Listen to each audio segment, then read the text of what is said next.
Let's take a look at Charlie Kirk. Let's take a look at some of the history of Charlie Kirk. For those who don't know, Charlie Kirk is a conservative commentator. He's really big in the culture wars and especially the battle on college campuses. He's the founder and head of Turning Point USA, which is mostly focused on organizing conservatives on college campuses. He does a lot of speaking events and tours. I think even a lot of conservatives think Charlie Kirk is a joke at this point, but he still has a large following, still has a huge impact. But Charlie Kirk used to be not nearly as cringe and crazy as he is today. This was his appearance on the Rubin Report back in 2018, I think. Gotta go back to normal.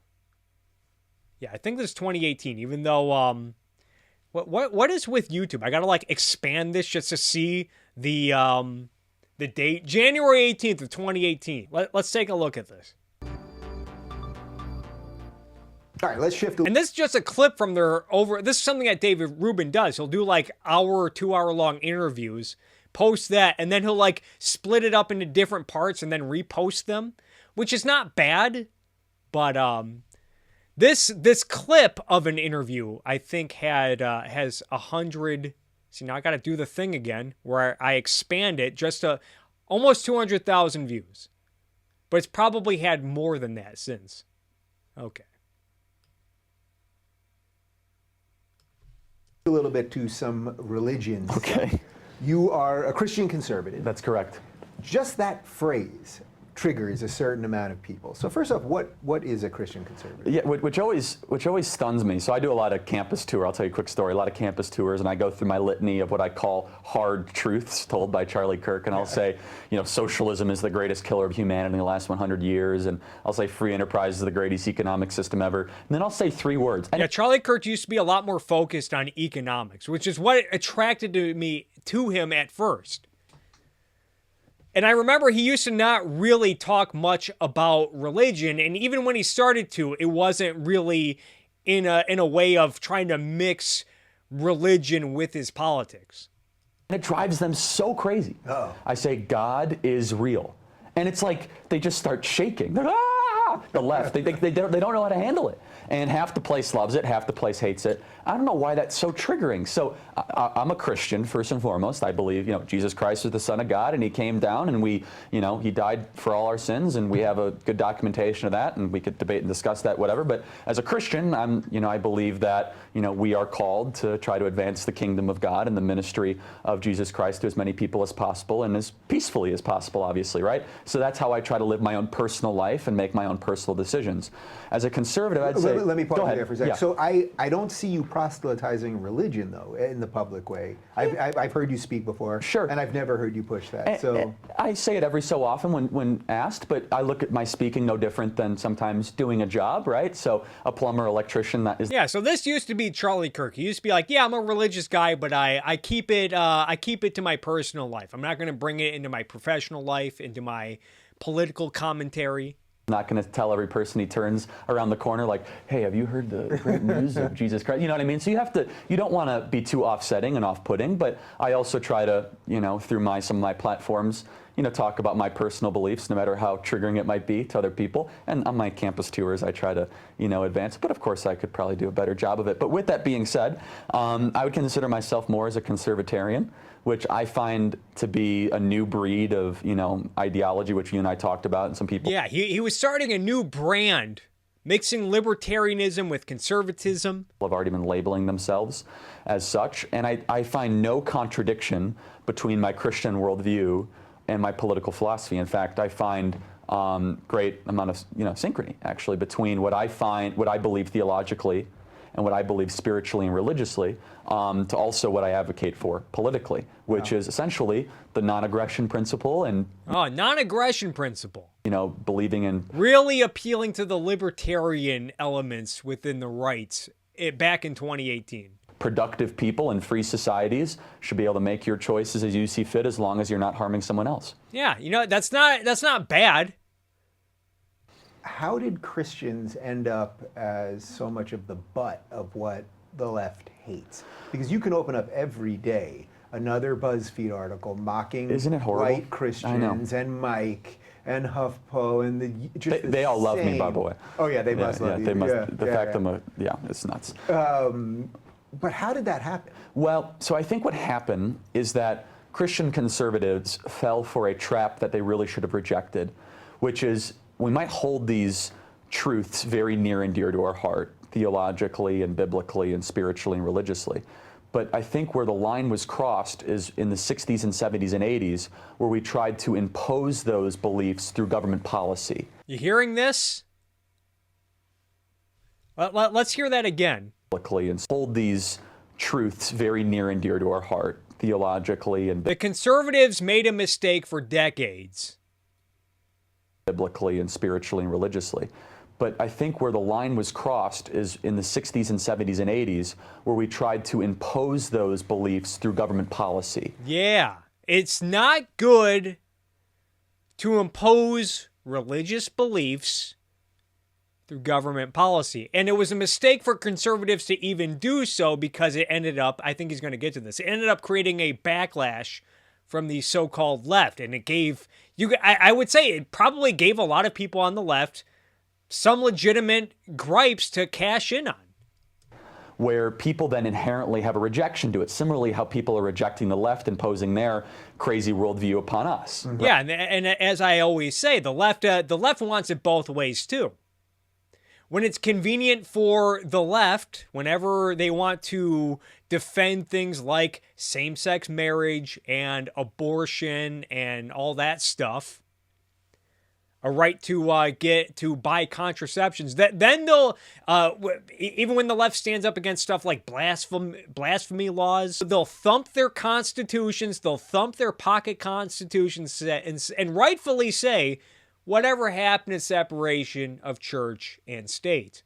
But then when it comes to the welfare state, when it comes to new welfare programs, when it comes to Medicare for all, then or even so much as outlawing guns, restricting guns, then they thump their Bible. The same left that thumps their constitution and says separation of church and state, rightfully so, whenever they want more welfare states, whenever they want new wealth redistribution schemes, sometimes going as far to grab guns, restrict guns, ban guns, then they'll thump their New Testament and ask, what would Jesus do? And I'm over here thinking, blow it out your ass.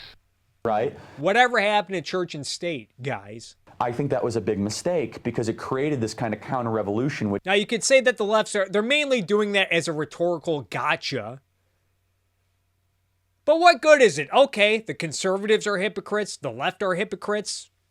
The only impression I get from all of this constant try to get you and thumping your Bible, thumping your Constitution when it's convenient is that neither side really is principled when it comes to stuff like freedom and individual rights. Which is, I don't want to have to live the way some Christian in Alabama wants me to live.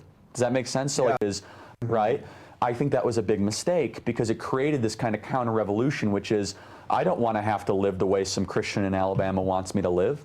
Does that make sense? So it's the imposition of those values through legislation and government, which is something I don't necessarily support, right? Charlie Kirk, this 2018 Charlie Kirk, I don't support imposing religious beliefs through government and legislation. So I try to always advocate for every one of my political positions through a secular worldview, because that is the vast majority of people, and that's actually the government system that we have all decided to create. We do have a separation of church and state. We have a separation of church and state, according to Charlie Kirk.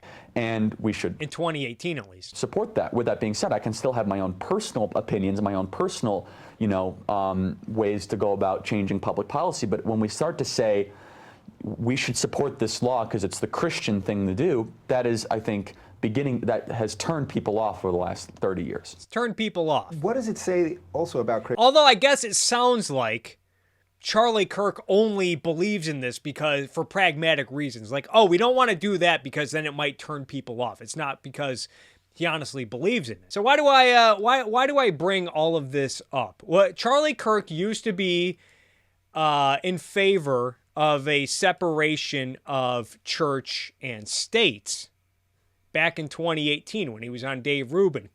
Christian conservatives need to stop getting all sanctimonious. We need to stop trying to legislate Christianity. We need to stop trying to impose our religious beliefs on people through government, through legislation. Well, now, what's this video from? This is from last month, June 15th of 2022. This Charlie Kirk put this up on his own YouTube channel. So recently I posted on my Instagram story, why do we say to pray for our schools and yet prayer isn't allowed inside the school? And I got a response saying because of separation between church and state. Right. Plus, not everyone is a Christian. So my question for you guys is, how would you respond to that statement? Yes, so you should respond, say, hey, interesting comment. Can you dig up the clause or the amendment where separation of church and state is in the Constitution? Oh, really? Just send it back to me. It's nowhere. It's not in there anymore, I guess. It's a phrase that Thomas Jefferson used in a single letter to the Danbury Baptist Convention. It was just in a letter written by one of the most important founding fathers and the drafter of the Declaration of Independence, and one of the biggest influences on the First Amendment. It was just written in a letter. That is actually taken out of context. Now, if you watch enough Charlie Kirk, he often, whenever he has to mop up for the founding fathers, clean up their reputation for being slave owners, and he's good on this issue in a sense. He'll get very nuanced and say, well, the founding fathers, a lot of them were against slavery, and they made efforts to restrict it and abolish it, but it just wasn't politically feasible at the time, this and that. He gets very nuanced when leftists come for the founding fathers for being slave owners and failing to abolish slavery. And there is a lot of nuance in that discussion. But when it comes to separation of church, it was just in one letter. Who cares? Show me in the Constitution where it explicitly says separation of church and state.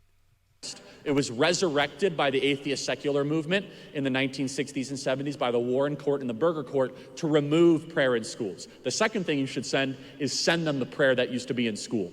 It was not a Jewish prayer. It was not a Christian prayer. And I'm paraphrasing, but you can look it up. It's very simple. I thank God that I am here today, that I pray for my classmates and my country and for the well-being of others. I'm paraphrasing. It's a Unitarian prayer. It was not a Christian prayer. And notice Mr. Capitalism over here isn't immediately saying, you know what the real solution to this problem is, this dilemma, this conundrum, is privatizing education and getting the government out of education. And then if you want to send your kids to some private evangelical Catholic school, you have every right to do so. Knock yourself out. And if you want to send your kid to a secular atheist school, knock yourself out. I don't really hear Charlie is passionate on the issue of education, of privatizing education. It wasn't a Muslim prayer. It was a Unitarian prayer. And it wasn't even mandatory. In fact, what it was trying to get students... I think it's telling that he immediately pivots to this contrarianism rather than say, you know what the solution to this is we just need to get the government out of education altogether. To take a pause and realize that there's a vertical relationship to their existence. So you should ask a question, hey, just wondering, should we remove mentions to God in our founding documents too? Because then founding mentions to God. They'll say, well, there is no mention to God. Well, then how would you say to ordain the blessings of liberty? Who are we ordaining it to exactly? Zeus? The government? How about the 4 mentions of God in the Declaration of Independence? Laws of nature and nature's God. Is that how God is described in the Bible? We do swear this oath to each other and our Creator. Is that how God is described in the... From what I've seen looking through the Bible, God is referred to as the Lord, but he's never referred... I think, like, aside from Genesis, they don't refer to him as the Creator or nature's God, as the Founding Fathers referred to him, trying to secularize and position God as more of the God of deism, not the God of any particular religious institution. And so we've been kind of It's telling that Charlie drops all sense of nuance when it comes to this issue. hypnotized to believe in this lie of separation of church and state. What it It's a lie. Remember, 4 years ago, he was saying we have a separation of church and state. Maybe he's just genuinely changed his mind on this. Maybe he never genuinely believed it. does say, but it's miscategorized, is that Congress shall make no law. What are they talking about? Make no law having an official state religion, and also make no law abolishing religion or the church. He's acknowledging this, that it's in the law that Congress cannot establish a religion. State religion, and also make no law abolishing religion or the church. It's inverted the exact opposite. So the final thing is say, hey, hold on a second, separation of church and state. Where were you trying to make sure the state wasn't getting in the church during COVID? Yeah, they shouldn't have. Where were you trying to say that the state couldn't shut down the church with vaccine mandates, mask mandates, or lockdowns? Yeah, they shouldn't have. It's like all of a sudden you're super... Although that, for me, that's more of a property rights issue. And if a church wants to say, hey, if you want to come worship this week, you have to wrap cloth around your mouth, they have every right to, and they have every right to ask you to leave if they don't. And they say, you know what, if you wear a mask if you want, but otherwise just come in, worship. The state doesn't have the right to just waltz on in and then start telling the church how to operate. Worried about separation of churches. Oh, no. You want the state and the church, but you're worried that God might be mentioned in a state-run school. Maybe you're running a state-run religion, not worried that people might actually have some sort of prayer in our schools. That's how I would respond to that. All right. So that was Charlie Kirk, what was it, a month ago? This was Charlie Kirk recently again. This, according to Media Matters, I know it's Media Matters. Media Matters is often known for dropping context and twisting words. So I will throw that, I'll throw that out there, that caveat. But according to them, Charlie Kirk, there is no separation of church and state. This was published earlier this month, July of 2022. With almost missionary fervor, to go and try to giving them $500,000 to spread atheism. Well, it's so sick because South American and Central American countries are actually very religious and very Catholic. So they're going into religious countries with almost missionary fervor to go and try to make these countries less religious. And again, there is no separation of church and state. It's a fabrication. It's a fiction. It's not in the Constitution. It's not in the Constitution. Made up by secular humanists. It's just made up. Derived from a single letter that Thomas Jefferson wrote to the Danbury Baptist Convention. Of course, we should have church and state mixed together. Of course, we should have it mixed together. You guys see how slippery he's gotten over the years? Started off saying, yeah, of course there's a separation of church and state, and we need to stop trying to mix religion. We need to stop trying to legislate religion, imposing it on others through legislation and government.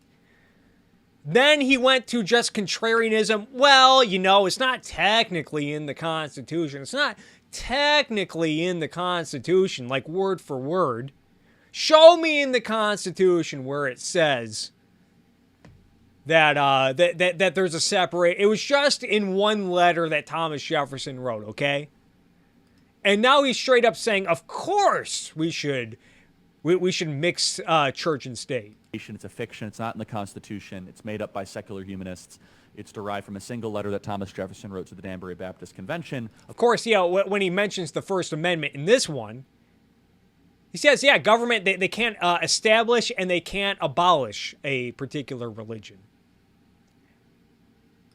And now he's saying, well, of course, now they should definitely mix it up. Of course, we should have church and state mixed together. Our founding fathers believed in that. We can go through the details of that. Yeah, the founding fathers, they wanted church and state just playing grab ass with one another.